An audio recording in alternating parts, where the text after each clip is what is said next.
Hello friends, welcome to the channel. आज हम पढ़ेंगे साइड ऑफ नेक के बारे में, जो कि BD चौरासिया का चैप्टर नंबर 3 है। हम BD चौरासिया को ही एज अ रेफरेंस बुक लेकर चलेंगे। बेसिकली अगर हम नेक की बात करें तो हम ना सबसे पहले नेक को भी इनिशियल से स्टार्ट करते हैं। इसके हम बाउंड्रीज देख लेते हैं। तो आपने बिल्कुल इसको कॉलर की तरह समझना है। जैसे एक इंसान होता है, अगर जब वो कोई कोट वगैरह कोट पहने तो उसका जो कोट कॉलर होता है वो इस तरह से एक्सटेंड करता है। ये कभी कभी जो हम मूवीज में देखते हैं, जो वेम्पायर्स वगैरह का कोट होता है वो यहाँ से यहाँ इस तरह से एक्सटेंड कर रहा होता है।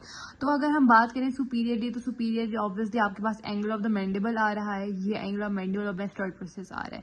और अगर हम बात करें एंटीरियरली, तो एंटीरियरली जो है वो आपकी एंटीरियर मीडियन लाइन आती है। मतलब जो बिल्कुल मीडियनली आपका जो मीडियन लाइन होती है आपकी बॉडी की, वो आपकी एंटीरियर मीडियन लाइन आ जाती है। और जो पोस्टीरियरली है वहां पे आपका ट्रेपीजियस मसल आ जाता है।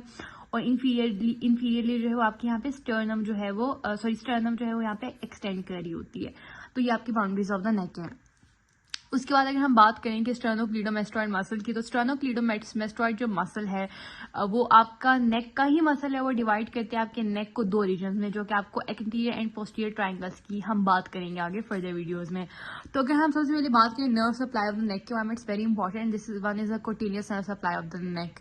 अगर हम इसकी बात करें तो this is a side view of the इंसान का साइड व्यू है ह्यूमन का।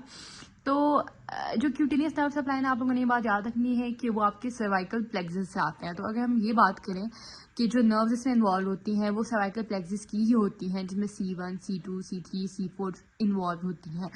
तो ये बात हो गई। अच्छा, अब ना जो बात याद रखने वाली है वो ये है कि एक तो आपका ग्रेटर ऑरिकुलर नर्व होती है, जो कि बिल्कुल आपकी ईयर के बिल्कुल एंटीरियरली एक्सटेंड करते हैं। इसको हम ग्रेटर ऑरिकुलर नर्व कहते हैं।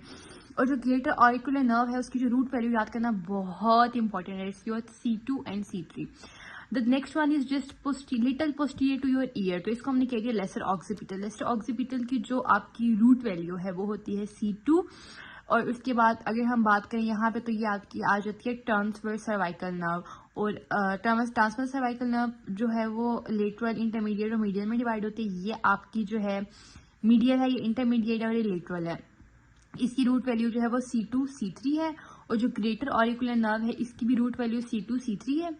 और जो आपकी लेसर ऑक्सीपिटल है उसका जो रूट वैल्यू है C2 है। और जो आपकी थर्ड ऑक्सीपिटल है वो C3।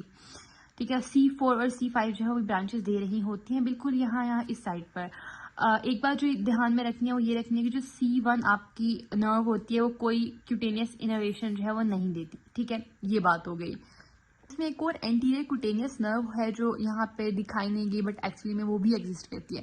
तो एक्चुअली में आप लोगों ने, अगर कोई भी आपसे पूछे cutaneous supply of the neck के बारे में, तो आप लोगों ने कहना है कि basically it is derived from the cervical plexus. Cervical plexus में कुछ, अगर हम ईयर को एज अ रेफरेंस लेकर चलें तो ईयर के थोड़ा सा एंटीरियरली जो चीज होती है उसको हम ग्रेटर ऑरिकुलर नर्व कहते हैं, जो C2, C3 होती है। जो आपके यहाँ ईयर के थोड़ा सा पोस्टीरियरली प्रेजेंट होती है वो होती है आपकी लेसर ऑक्सीपिटल नर्व। ठीक है, लेसर ऑक्सीपिटल नर्व जो है इसकी क्या होती है, रूट वैल्यू C2 होती है। ठीक है, लेसर से याद कर लो कि सबसे कम है तो C2 ही होगी। C1 तो हो नहीं सकती क्योंकि वो कोई क्यूटेनियस इनोवेशन नहीं देती। और यहाँ पे आपके पास ये जो आ रही है C3 से आप लोगों ने याद रखना है third occipital.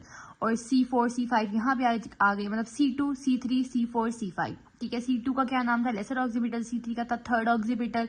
And C4 and C5 and the transverse cervical nerve which is your C2 and C3 and further divided into 3 branches. अगर हम superficial fascia of the neck की बात करें तो आपने स्किन की तो बात कर ली कि जो स्किन ऑफ द नेक है वो आपका एक्सटेंड करता है। लाइक एक्सटेंड मीन्स के इसकी नर्व सप्लाई ये होती है, ये हमारी हो गई। अगर हम सुपरफिशियल फेशिया की बात करें, जो सुपरफिशियल फेशिया है वो उसमें आपका मोस्टली जो है एरियोलर टिश्यू होता है, प्लेटिज्मा मसल होती है। जो अगर हम प्लेटिज्मा मसल की बात करें तो डीप टू प्लेटिज्मा मसल में क्यूटेनियस नर्व्स होते हैं, लिम्फ नोड्स होते हैं, लिम्फ वेसल्स वगैरह जो है प्रेजेंट होती है।